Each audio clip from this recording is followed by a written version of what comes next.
सावन भदौआ गे बेटी तोरो जन्म गे भेलौ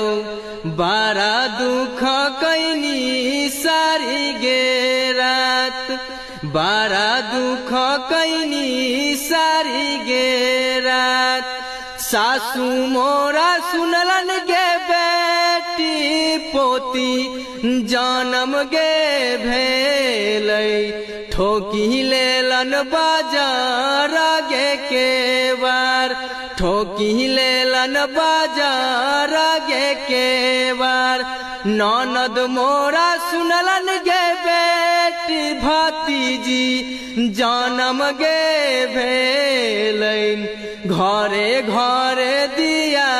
देलन बूताई घरे घरे दिया